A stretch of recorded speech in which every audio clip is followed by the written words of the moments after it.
कारगिल विजय दिवस की आज 26वीं वर्षगांठ। देश भर में शहीदों के शौर्य को किया जा रहा है नमन।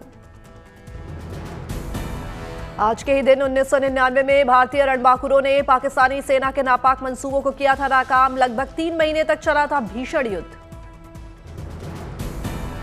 कारगिल में विजय दिवस का मुख्य समारोह। सेना प्रमुख जनरल द्विवेदी बढ़ाएंगे जवानों का हौसला। कारगिल विजय दिवस पर भारतीय सेना 3 परियोजनाओं का करेगी शुभारंभ। वीर जवानों से जुड़ी जानकारियां देशवासियों से करेगी साझा। विजय दिवस पर आज ई श्रद्धांजलि पोर्टल का भी उद्घाटन होगा। इसके जरिए नागरिक भी शहीदों को दे सकेंगे ऑनलाइन श्रद्धांजलि। विजय दिवस पर क्यूआर कोड आधारित ऑडियो एप्लीकेशन सिस्टम भी किया जाएगा जारी। इसमें लोगों को युद्ध के दौरान की कहानियों को सुनने का मिलेगा मौका। विजय दिवस पर उद्घाटन की जाने वाली तीसरी परियोजना है सिंधु व्यू पॉइंट। इससे लोगों को बटालिक सेक्टर में नियंत्रण रेखा तक जाने की मिलेगी सुविधा। द्रास सेक्टर में विजय दिवस को लेकर उड़ाए गए ड्रोन्स और रोबोटिक ड्रोन्स चौकस और मुस्तैद दिखे जवान। हाईटेक ड्रोन्स दुश्मन की गतिविधियों पर नजर रखने में है मददगार। मौका पड़ने पर दुश्मन के ठिकानों पर हमला करने में है सक्षम। द्रास सेक्टर में भारतीय सेना ने फहराया 72 फीट ऊंचा तिरंगा। कारगिल दिवस से पहले शहीदों को दी श्रद्धांजलि। भगवान बद्री विशाल के दर्शन के लिए भक्तों के पहुंचने का सिलसिला लगातार जारी। रोजाना 3000 से ज्यादा श्रद्धालु कर रहे हैं दर्शन। भगवान बद्री विशाल के अब तक लगभग 12 लाख भक्त कर चुके हैं दर्शन। भगवान के जयकारों से गूंजा पवित्र धाम। हेमकुंड साहिब की यात्रा भी जारी। अब तक 2 लाख से ज्यादा भक्तों ने दर्शन पूजन किए।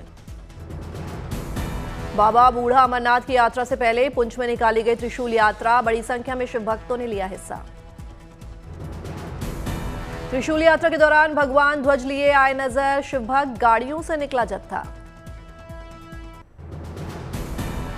दिल्ली एनसीआर और आसपास के इलाकों में आज हो सकती है मानसून की मेहरबानी। कई इलाकों में बारिश के आसार। दिल्ली में सुबह से छाए बादल। देर रात कई इलाकों में झमाझम बरसात। दिल्ली के कर्तव्य पथ इलाके में जोरदार बारिश से तापमान में दर्ज की गई गिरावट। उमस से मिली राहत। हरियाणा से पानी छोड़े जाने के बाद यमुना नदी खतरे के निशान के पास पहुंची। बाढ़ प्रबंधन के लिए 24 घंटे रखी जा रही है निगरानी। बैराज से छोड़े गए पानी को दिल्ली पहुंचने में आमतौर पर 48 से 50 घंटे से अधिक का लगता है समय। अभी जलस्तर और बढ़ने की उम्मीद। मुंबई को लेकर मौसम विभाग ने जारी की चेतावनी। ठाणे में भारी से बहुत भारी बारिश का अलर्ट। रायगढ़ इलाके में मौसम विभाग ने रेड अलर्ट किया जारी। यात्रा व्यवस्था प्रभावित। ट्रेन सेवाओं में भी देरी। गुजरात के वलसाड़ जिले में भारी बारिश। रेलवे अंडरपास में भरा पानी। लोगों को निकलने में हो रही है परेशानी। वापी के झंडा चौक मुख्य बाजार का इलाके में जलभराव। कपराड़ा में 2 घंटे में 3.6 इंच हुई बारिश। केरल त्रिशूर में भी मौसम विभाग का ऑरेंज अलर्ट। भारी बारिश होने की आशंका। दिल्ली में इंडियन काउच वीक 2025 का भव्य आयोजन। कई मॉडल्स हुए शामिल।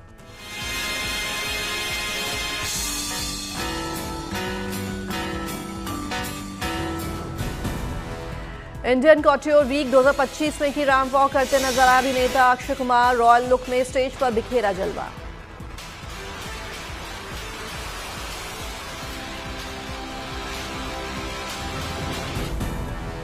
इंडियन कॉट्योर वीक में देखने को मिली बॉलीवुड की चमक। Fashion designer council of India की ओर से किया गया था आयोजन।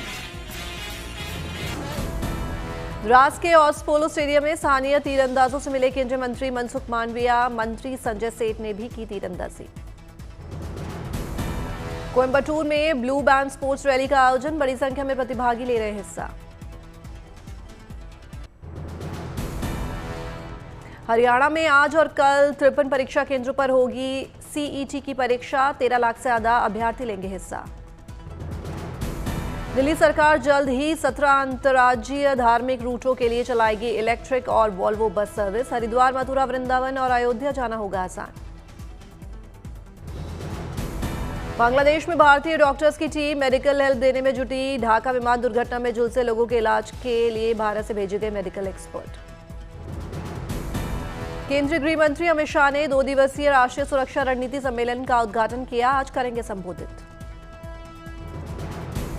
भुवनेश्वर में रोजगार को बढ़ावा देने के लिए पहली बार ओडिशा टेक्स 2025 का आयोजन सीएम मोहन चरण मांझी ने उद्घाटन किया।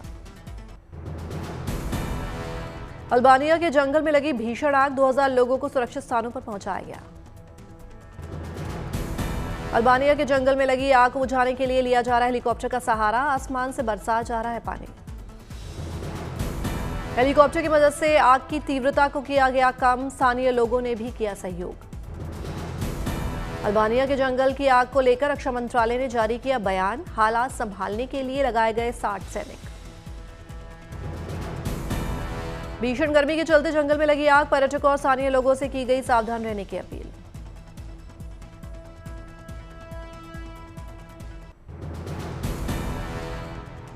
फिलीपींस में कोमे तूफान की दस्तक, रात भर हुई मानसूनी बारिश से सड़कें जलमग्न। कोमे तूफान के दौरान दिखी भावनात्मक तस्वीर, पानी पर तैरते टप्पर बच्चों को बिठाकर रस्सी से खींचता दिखा पिता। फिलीपींस के रिहायशी इलाकों में पानी घुसने से लोगों को हुई भारी दिक्कत, सड़कों पर घुटनों तक भरा पानी। फिलीपींस के कई प्रांतों में भूस्खलन, भारी बारिश के बाद आई बाढ़, तूफान की वजह से उखड़े बिजली के खंभे, नदियों का भी बढ़ा जलस्तर। 120 किलोमीटर प्रति घंटे की रफ्तार से तूफान के दौरान चली हवा। कोमे तूफान में किसी के हताहत होने की नहीं है खबर। उत्तरी चीन में आए तूफानों से भारी नुकसान। चीन के बाओडिंग शहर में एक हफ्ते में हुई लगभग 1 साल जितनी बारिश। भारी बारिश के कारण बाओडिंग शहर के 19,000 से ज्यादा लोगों को छोड़ना पड़ा अपना आशियाना। शहर के रिहायशी इलाके जलमग्न। बाढ़ के पानी से भरी सड़क पर फंसी कार, तूफान की वजह से गिरे सैकड़ों पेड़। बाओडिंग में शुक्रवार सुबह बारिश के लिए रेड अलर्ट जारी, जबकि हेबई में अलर्ट मोड पर emergency response team. New Mexico की रुइदोसो नदी में अचानक आई बाढ़। मैक्सिको के पर्वतीय रिजॉर्ट गांव में नदी का जलस्तर लगभग 12.5 फीट बढ़ा। अलर्ट मोड पर स्थानीय प्रशासन।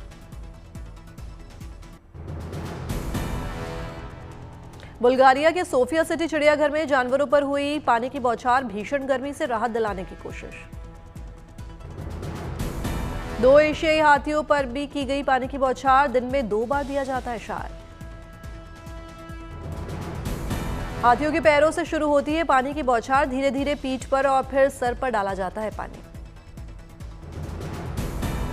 बाल्कन प्रायद्वीप का एकमात्र सफेद गैंडा, चीको पर हुई पानी की बौछारें, मस्ती के मूड में दिखा राइनो।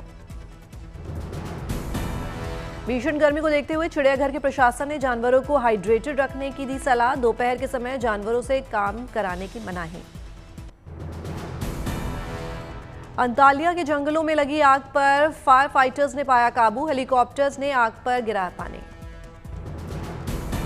जमीन पर तैनात फायर ब्रिगेड के जवानों ने पेड़ों में फैल रही आग को बुझाने में जुटे हुए हैं। दुर्गम स्थानों पर पानी का किया जा रहा है छिड़काव। जंगल की आग को रिहायशी इलाकों में फैलने से बचने के लिए फायर फाइटर्स ने की कड़ी मशक्कत। स्थानीय लोगों की मदद से आग को बड़े पैमाने पर फैलने से रोका।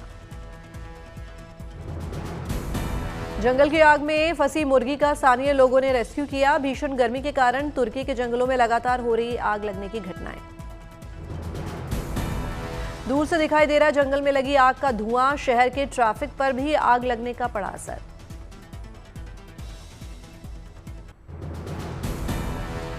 जर्मनी में हुई राहत वाली बारिश, गर्मी से लोगों को मिली निजात। बारिश की वजह से घरों से निकले लोग, कैफे में दिखी लोगों की भीड़। जर्मनी की सड़कों पर जमा हुआ पानी, सरोवर में लौटे बत्तख।